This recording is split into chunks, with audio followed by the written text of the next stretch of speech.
cukup ya. Kita persilakan ke Pak Menteri yang berupa saran kalau materi yang akan dibahas di Panja boleh nanti kita bahas, Pak. Ya, silakan, Pak. Baik, Pak, terima kasih. Bapak Ibu sekalian yang saya muliakan, yang saya hormati, insya Allah saya sangat berbahagia ya, diberi masukan yang sangat banyak, dan itu nanti pasti akan menyempurnakan nanti wawasan kami ketika nanti mempersiapkan banyak hal, karena materi-materi yang banyak di sini adalah sebetulnya materi Panja ya. Tapi ini sangat bagus buat kami. Namun demikian saya perlu juga memberikan konfirmasi dan jawaban beberapa hal yang paling banyak dibicarakan tadi mengenai statement pemerintah tentang akan ada penurunan. Jadi kalau boleh saya sampaikan terus terang, kemarin kami memang diminta hadir di istana ya, bicara dengan Pak Menseknek, kemudian Pak Sekap, Pak Dasko ya, juga kemudian kami hadir bersama Pak Kepala Badan dan menyampaikan pesannya Bapak Presiden bahwa sama obsesinya Bapak Presiden kalau bisa biaya haji tahun ini diturunkan. Jadi saya kira harapan kita sama semuanya. Di depan kami dicegat oleh wartawan. Ya, saya memberikan jawaban-jawaban yang normatif aja Pak ya, karena belum waktunya kita bicara tentang angka karena belum ada Panja. Ya, tetapi ya namanya wartawan, hanya Pak Wamen memberikan pernyataan tahun ini akan turun. Tapi sebetulnya itu mutlaknya, itu muqayyadnya ada. Apa itu mutlak? Jadi obsesinya Pak Wamen menyampaikan ini akan turun dengan harapan kalau segala sesuatunya itu terpenuhi. Nanti Pak Wamen akan berikan penjelasan dari pernyataannya itu Bapak Ibu. Nah, tapi saya juga berikan pernyataan lain bahwa itu tergantung juga dengan banyak faktor, misalnya kurs dolar pada waktu itu berapa, kemudian juga jangan-jangan ada masalah-masalah tiba-tiba peristiwa sejarah yang genting, itu kan juga bisa memberikan kontribusi, apalagi ini kan belum Panja ya, jadi angka finalnya itu adalah nanti setelah kita pembicaraan dengan DPR, tapi ya wartawan biasa lah Pak ya, menyampaikan apa adanya, tapi nanti itu nanti akan dijelaskan oleh Pak Wamen. Mengenai hal ini Pak Nanang, saya mencatat semua, insya Allah ini berharga buat kami. Kekhawatiran bahwa para pendamping nanti itu malah banyak diurus, karena obsesi mereka itu juga yang penting haji. Padahal mereka itu diminta untuk melayani haji. Maka itu kami bersama dengan Kepala BPH Pak, bahwa prioritas yang akan menjadi pendamping atau pendamping haji nanti ini adalah memang niatnya untuk mendampingi dan membantu jamaah haji ya. Dengan tesnya pun juga kita berusaha untuk melakukan tes yang sebaik-baiknya ya, sebatas kemampuan kami tentunya, dan insya Allah diawasi langsung oleh teman-teman yang kompeten. Kemudian ya nanti angka-angka itu saya bicarakan secara khusus. Bu Sally, Bu, terima kasih Bu. Jadi banyak sekali masukan buat kami juga nanti untuk menjadi penyempurnaan, misalnya bisa ziarah. Kami 2 hari yang lalu ya ketemu dengan Pak Menlu Pak. Saya mohon betul Pak Menlu dan juga Menteri Hukum HAM mengatasi persoalan-persoalan jamaah haji yang nginap, yang tadinya umrah tapi sampai menunaikan ibadah haji, dan itu menjadi sumber masalah banyak di pelaksanaan ibadah haji tahun lalu. Nah, kami bersepakat banyak hal, kami juga akan dalam waktu dekat ini lebih intensif bicara dengan Menteri Dalam Negeri Bapak. Banyak hal sebetulnya ya. Jadi jangan ada pemalsuan identitas. Ya, misalnya suaminya meninggal, tapi kok tiba-tiba pendampingnya orang dari provinsi lain, satu kulit hitam, satu kulit putih. Itu ada semacam penipuan, dan bahkan Pak Tito mengatakan itu bukan penipuan biasa, itu sudah pidana tuh. Ada ancaman hukumannya. Jadi kami akan perketat siapa yang nanti akan menjadi pengganti terhadap almarhum atau yang tidak sanggup untuk membayar. Benarkah itu adalah muhramnya nanti akan datang yang akan bertanggung jawab sesuai dengan peraturan dan perundangan. Jadi ini kami pun juga akan bicarakan nanti lebih detail dengan Pak Menteri Dalam Negeri. Kemudian juga stay di Mekah, ya sama dengan yang ditanyakan juga yang lain. Kami juga bicarakan dengan kemarin kemungkinan apa yang bisa kita lakukan memperlama atau mempercepat stay-nya di Mekah. Kalaupun juga jumlah harinya tetap sama, tetapi kita bisa punya alternatif lain, tapi itu pun juga melalui persepakatan dengan bapak-bapak. Kami tidak ingin memutuskan sendiri ya. Bisa saja yang bikin mahal jemaah haji itu kan karena hotel dekat-dekat Mekah itu, dekat Ka'bah itu ya. Kalau kitab kuning yang kita lihat, misalnya di dalam kitabnya Ibnu Arabi itu, jadi ada riwayatnya begini Bapak. Ibnu Arabi itu bingung. Ada hadis yang mengatakan bahwa salat di Mekah itu 100.000 lebih utama daripada salat di luarnya. Bahkan ada riwayat 200.000. Nah, Ibnu Arabi ini seorang ulama, bahkan Imamul Aulia menurut istilahnya sebagian sufi. Dia ingin klarifikasi, dia ingin memastikan yang dimaksud 100.000 lebih utama itu salatnya itu di mana. Akhirnya di dalam riwayat itu, di dalam Futuhatul Makkiyah jilid 1 itu ada 4 jilid, ada versi 6 jilid kitabnya. Maka tiba-tiba Abu Bakar datang. Jelma muncul di depan, di mukanya. Assalamualaikum ya Abu Bakar, redaksinya ada. Saya ingin tanyakan apa yang dimaksud hadis Nabi ini. Apakah 100.000 itu pelataran Ka'bah atau di kota haram? Lalu Abu Bakar menjawab, ketika Rasulullah menyampaikan berita itu kepada kami, bukan saja di pelataran Ka'bah ini, tetapi juga kota haram. Ya, perbatasan tanah haram itu kan kalau kita masuk itu ada monumen Qur'annya itu. Ya, itu yang dimaksud tanah haram. Jadi tidak mesti harus kita sholat di depan Ka'bah dapat 100.000. Masjid di luar sepanjang dalam radius kota haram itu pun juga pahalanya sama. Nah, jika demikian halnya, maka kita bisa juga merekayasa. Ini bahasa saya di sini. Ya mungkin cukup 3 atau 4 hari di dekat-dekat Ka'bah, hotelnya mahal-mahal itu, tapi kita juga bisa menggunakan lapis-lapis luar hotel itu tanpa harus ke Ka'bah ya. Apalagi nanti kalau ada Wisma Indonesia di situ yang luas ya. Jadi ke depan kita harus bicarakan memang. Nah, atas dasar itu kita juga bisa menjadikan salah satu pertimbangan untuk menjadi faktor pengurangan terhadap jemaah haji, yaitu stay-nya di hotel berbintang di depan Ka'bah ya, tentu lebih mahal dibandingkan dengan di lapis luar ya. Nanti kangen-kangen itu kan bisa diangkut juga pakai bus ke Ka'bah, tapi tidak mesti setiap saat. Kalau Madinah lain karena kan mengejar Arba'in ya kan. Nah, kemudian anggaran masih tinggi, saya akan bahas bagian terakhir. Nah, kemudian berapa jamaah yang harus bayar? Ini juga perlu dijelaskan. Kata Ibu tadi ya, nanti insya Allah. Lalu saya loncat dulu ke Pak Hasan Basri, Bapak. Ini orang tua kita punya pengalaman menjadi gubernur dan juga pengalaman lapangannya juga sangat banyak ya. Tentu ini menjadi perhatian buat kami Pak. Misalnya murur tapi kok belum tengah malam. Padahal kan harus al-mabit biminar, itu kan hadisnya tuh. Kalau nggak bermalam itu namanya bukan mabit. Karena lewat jam 7 masih ada, baru saja maghrib mungkin ya. Jadi bahasa tradisionalnya bermalam itu ya lewat sholat isya lah kira-kira ke atas tuh.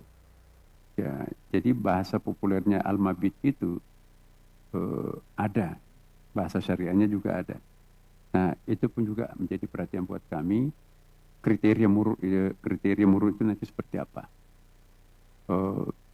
Tapi kita lihat pemberangkatan lebih awal dari Arafah itu. pasti tidak macet. Apalagi menggunakan pengawal, itu memang banyak terjadi Bapak. Jadi sebetulnya baru saja salat maghrib lewat di situ ya. Nah kalau itu dikategorikan sebagai mulur, memang ada persoalan syariahnya. Tetapi juga bisa sebaliknya, sudah hampir subuh. Ya, apakah harus turun dari bus?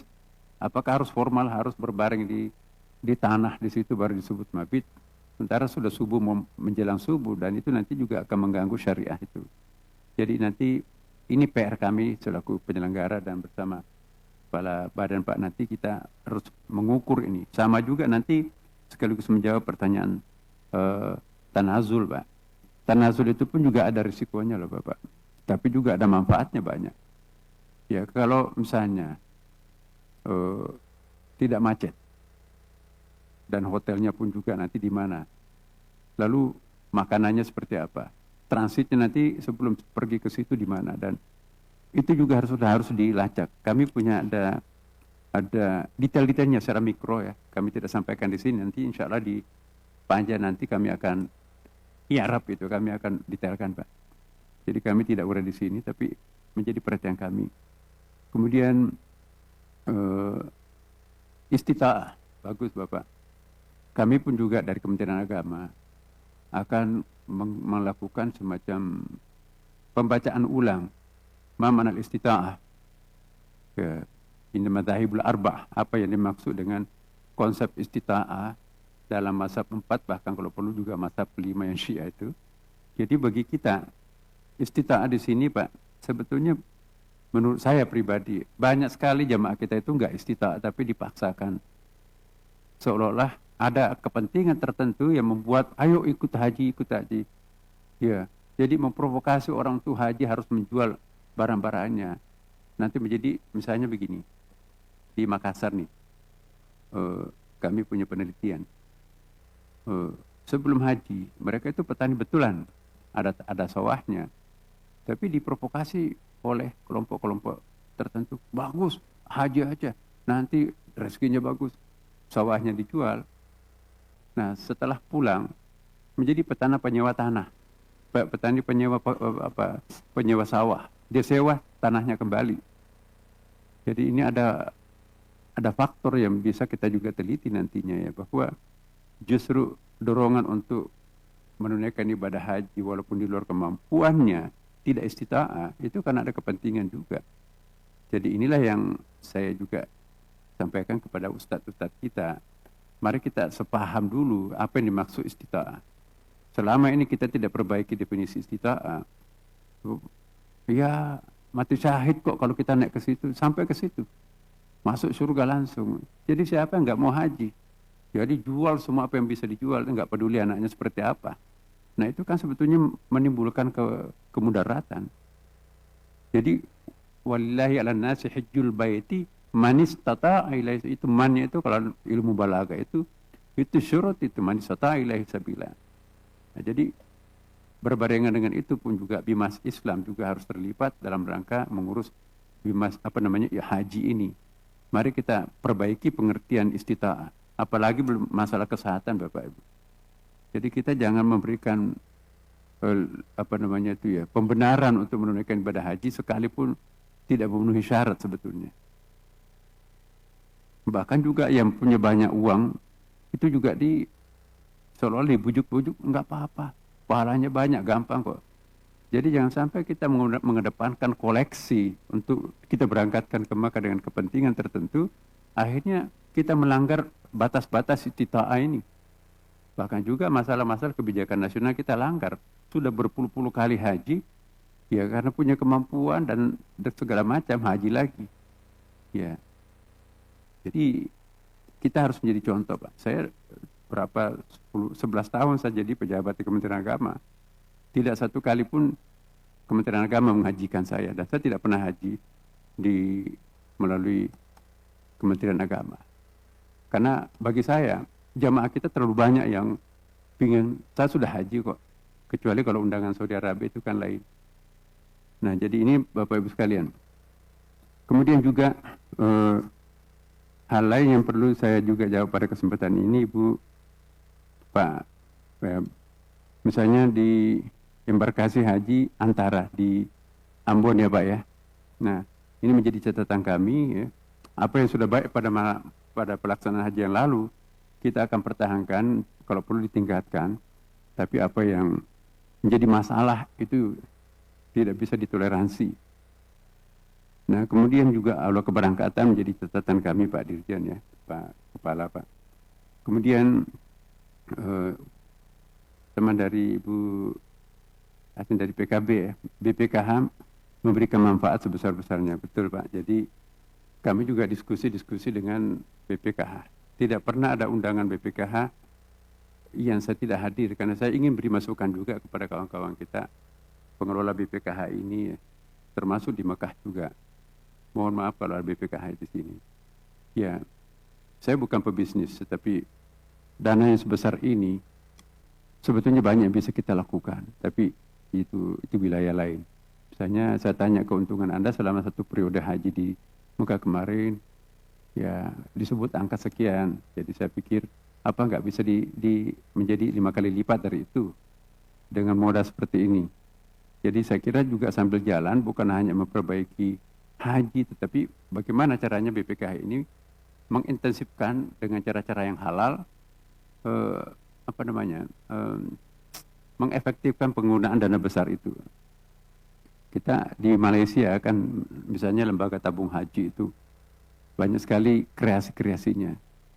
Lalu kemudian anggaran operasional kanwil Pak untuk untuk memperhitungkan bulan suci Ramadan. Saya kira nanti juga ini penyuluhan ibadah haji sekarang ini sangat mudah Bapak Ibu. Sekarang di handphone ini pun juga lebih detail, lebih jelas daripada penceramah-penceramah pembimbing haji itu.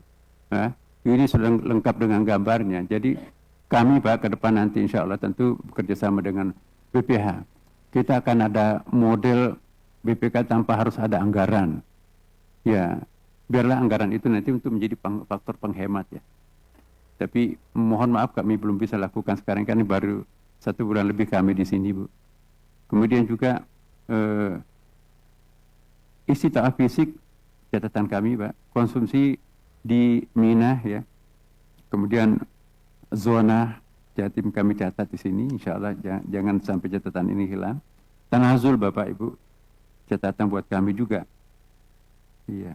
Nah, untuk Pak Askrin Pak siapa Pak? Iya. Nah ini betul Pak, bagaimana caranya untuk mencari faktor pengurang, jadi mengiringkan dengan perpendekan waktu.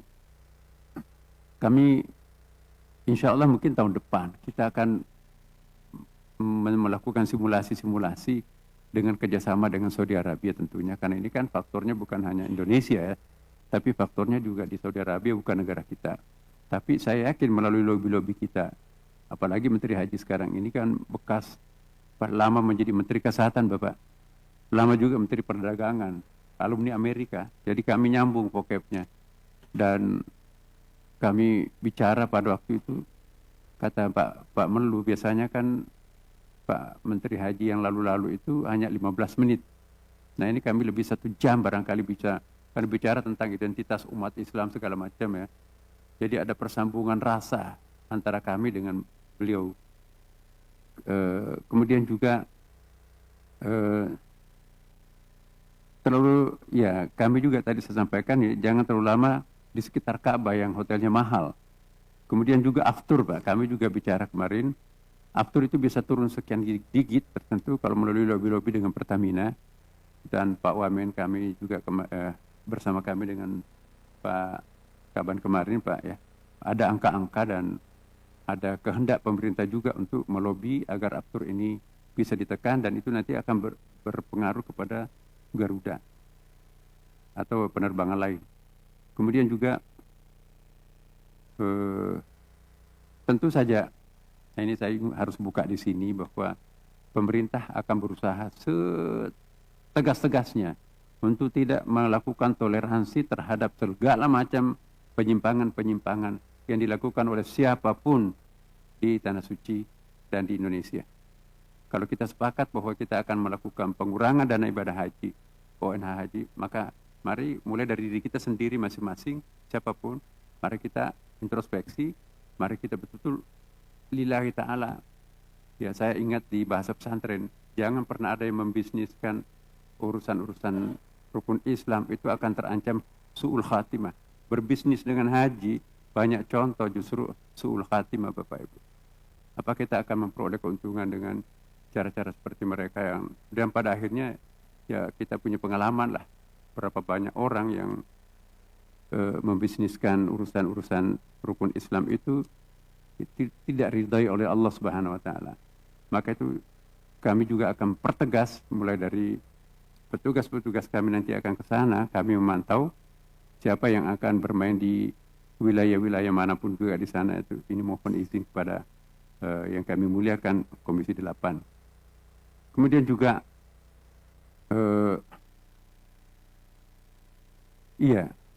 asrama haji di Tangerang Bapak kami perhatikan. Kemudian juga Adinda dari Ungu ya. Kami perhatikan, saya tidak jawab, tapi kemudian juga Ibu Amaniah ya, kami juga catat di sini. Pembanding, kami juga di Garuda kemarin ya, pembicaraan dengan direktur kami, bicara juga dengan pihak Lions, dengan Riyadh, ternyata Lion ini jauh lebih mahal daripada Garuda. Ya, sedangkan Garuda ya itu juga mungkin ya memang lebih di bawah daripada Riyadh. Ya, jadi kalau terlalu turun nanti jarak antara Riyadh dengan Saudi dengan Garuda itu juga angka psikologisnya terlalu tinggi. Jadi kami juga mencoba untuk melobi apakah Saudi ini juga bisa bertoleransi dengan kenyataan ya bahwa Garuda sudah turun sekian, ya itu juga turun. Jangan sampai nanti tetap pada patokannya seperti itu, akhirnya Garuda pun juga enggan untuk melakukan penyesuaian dengan apa yang kita harapkan. Tapi lagi-lagi ini sedang kita proses, Pak. Kami mohon waktu. Kemudian juga sebelum dilanjut Pak, kami perpanjang dulu. Oh iya Bapak. Sampai jam 13. Ya. Dipersingkat saja Pak Menteri. Terima kasih Pak. Saya juga mohon diingatkan kami rapat kami dengan Bappenas setelah ini. Iya, komponen-komponen detail-detail di hotel itu Pak, kami memang saya kira tahun lalu juga teman-teman berusaha untuk menutupi semuanya, tetapi ini jumlahnya sangat besar gitu ya. Ada saja mungkin bisa ditemukan, tapi yang penting buat kita ke depan ini bagaimana mengeliminir kekurangan-kekurangan mikro yang dihadapi, yang dialami oleh jamaah kita, insya Allah. Kemudian bendera merah putihnya dicopot dan Garudanya pun juga itu menjadi catatan kami. Kemudian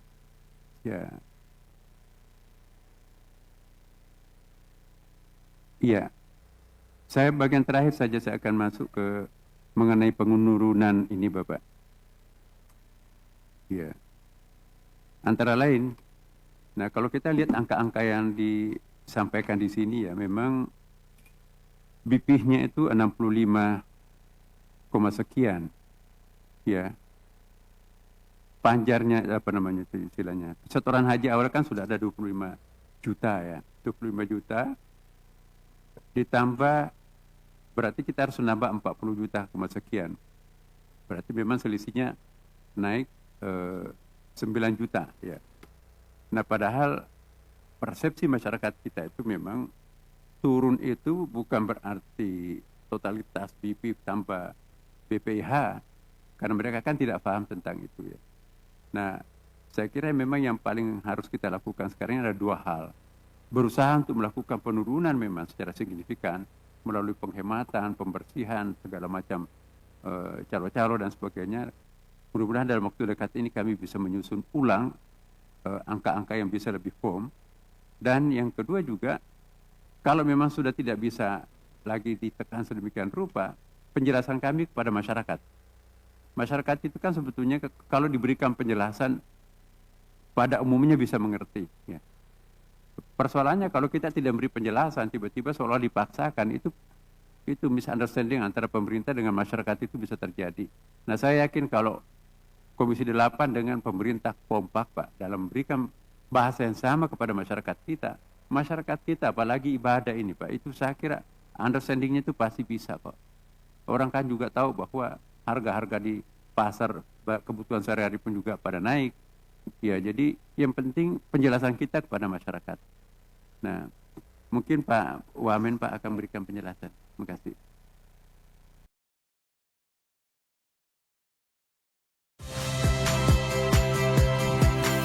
Saya Ihsan Sitorus.